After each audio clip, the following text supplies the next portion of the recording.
Meantime, the 2020 election is just around the corner, and nearly all the Democratic presidential candidates this year are touting some form of universal pre-K or early childhood education. Now, one thing you won't hear them call it: daycare. In today's Bloomberg Equality, our ongoing conversation on the bottom line impact of diversity, I spoke with Bloomberg Opinion editor and columnist Sarah Green Carmichael about the changing language around daycare and childcare and how word choice can influence support. Most of the Democratic presidential candidates now talk about universal pre-K or access to affordable early childhood education, improving learning. They focus on the outcome for the children. And I think that's because that's a much more universally popular message than daycare, which is a term that kind of reminds people of what mom is doing, kind of reminds people, oh, well, mom's working. And Americans are actually very uncomfortable with this idea of the two-earner family, even though that is the norm. This is no longer 1950, though. This idea that you have two full-time working parents is a necessity in this day and age, yet the opinion polls show that it's still not popular or something that people are comfortable with.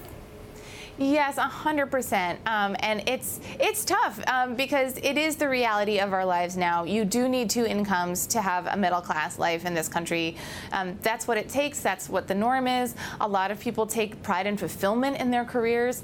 And yet when you ask people, 44% of people said it would be ideal if one parent could stay home full-time with kids. Only 18% said it was ideal if both parents worked full-time. So in terms of wording, what gets bipartisan support? What gets people, whether you're conservative or progressive or liberal, more excited or more willing to sign on to the idea that kids should have a place where they can go to during the day so that if both parents wanted to work, they could, or if both parents had to work, they could? Yes, so this is really interesting because there are advocacy groups that test this and have tested this among Trump voters and Clinton voters in 2016 and Republicans and Democrats. And basically, when you focus on calling it pre-kindergarten, when you talk about educational benefits, when you focus on the knowledge and skills that children will learn, then suddenly you do see bipartisan support. So really, it's about focusing on affordable, locally controlled care, investing in children's futures. This is the kind of language that really gets bipartisan support. And I think something that's very important for the right is that notion of this is locally controlled. It's not a federal program, even if there's federal money, that there's some kind of local control over it. So you start talking about the benefits to kids, and suddenly people are all over it. They're like all about these skills and knowledge that these kids are going to be learning. It's when you call it daycare and just sort of remind people that, oh, this is just a place children are warehoused where while their parents work. That's when you start to see a real divide where Democrats do support that and Republicans, only about a third of Republicans do. What kind of reaction did you get to your column after you wrote it? I think people were very supportive. I think that there is a real appetite out there for a solution. In America, daycare or pre-K, whatever you want to call it, is often more expensive in something like 35 states than it is to send someone to a four-year public college with in-state tuition. So we've had a long debate in this country about affordable college, but only a third of Americans ever go to college.